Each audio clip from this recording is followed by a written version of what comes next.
Okay, so as we learn more and more different types of functions and are needing to solve the equations and things like that, it's going to be pretty imperative that we can identify what type of function or equation we're working with. So right now we're looking at trying to identify whether the type of equation we have is linear or not. So when we're looking at something that's linear, let me write down a couple of examples here.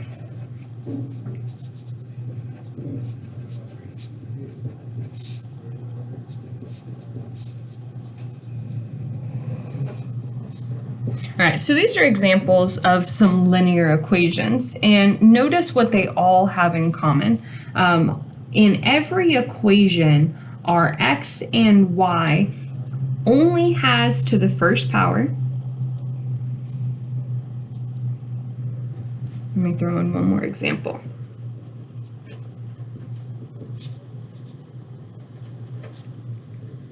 Something like that. So I threw this one in here because we see that it has a fraction, but in my denominator in the bottom, it's just a number. So I could separate that to have x over 4 or 1/4 x plus a half. So we don't ever want our variable in the bottom of a fraction. So as long as it only has numbers in the bottom and our x and y's are to the first power and by themselves. And what I mean by that is they can have a coefficient, 3 times x, that's totally fine. But we don't ever want to have x times y, or two variables multiplied together like we have here, x times y, or x times x would give us x squared, and you'll learn later this is a quadratic, or y times y would get us y squared. These are not linear.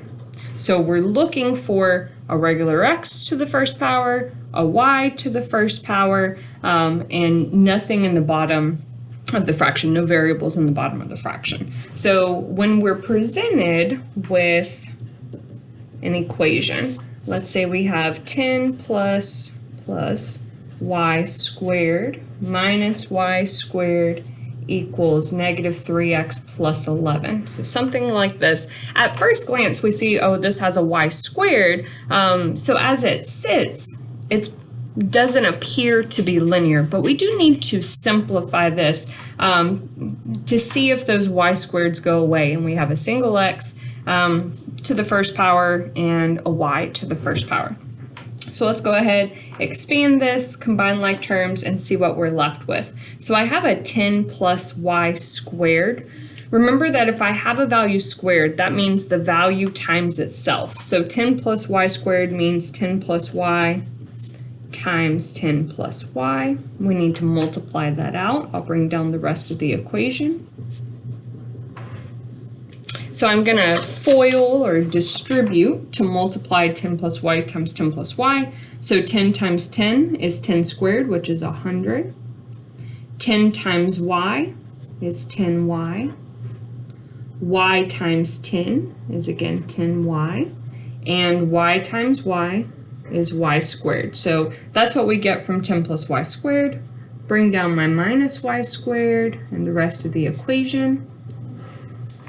So we multiplied, and now I'm going to combine like terms.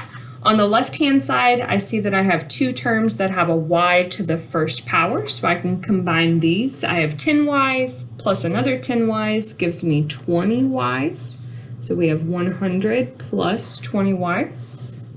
And y squared and y squared are also like terms, so I have 1y squared minus 1y squared. It gives me 0 y squareds, which is 0, so it cancels out. So I'll go ahead and bring down my equal sign, then negative 3x plus 11.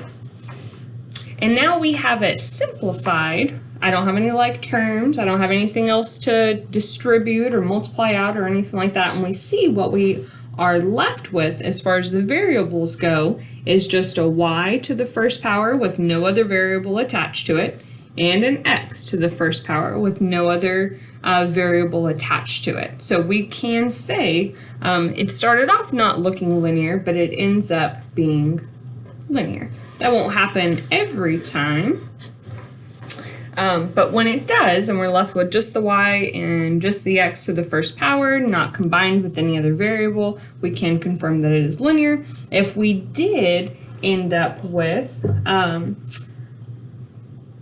where an x and y were stuck together, or an x squared or a y squared, then it would not be linear. So let's do one more example, see what I'm talking about.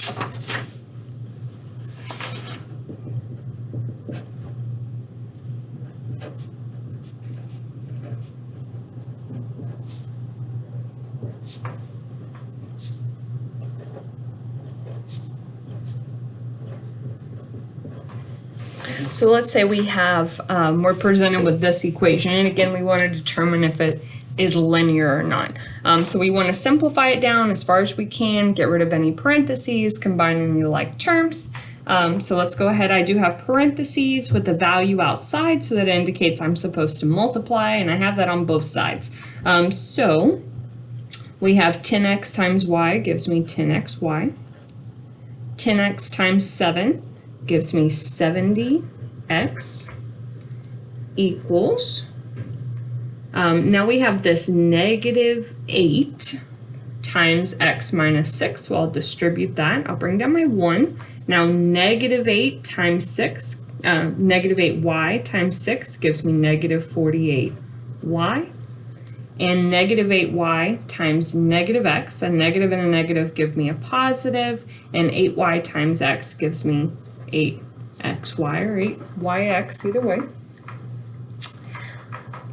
And now I want to go through and combine any like terms. 10xy plus 70x, they don't have the same exact variables, so they're not like terms. On the right hand side, I have negative 48y and 8xy. Again, since they don't have the same exact variables, they are not like terms, but I do see that I have xy's on either side of the equation, so I can move one of those to the other side to combine them. So I'm going to take 8xy and move it to the left by subtracting it.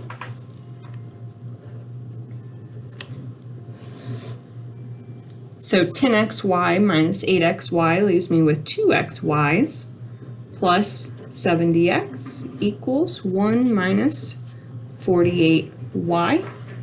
So we've gotten rid of all of our parentheses, combined all of the terms that have the same variables. So now I'm down to a single term with xy, a single term with x, and a single term with y.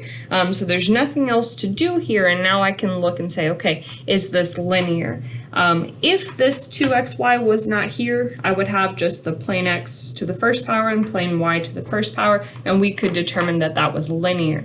But this x times y here throws a wrench in things and makes this not linear.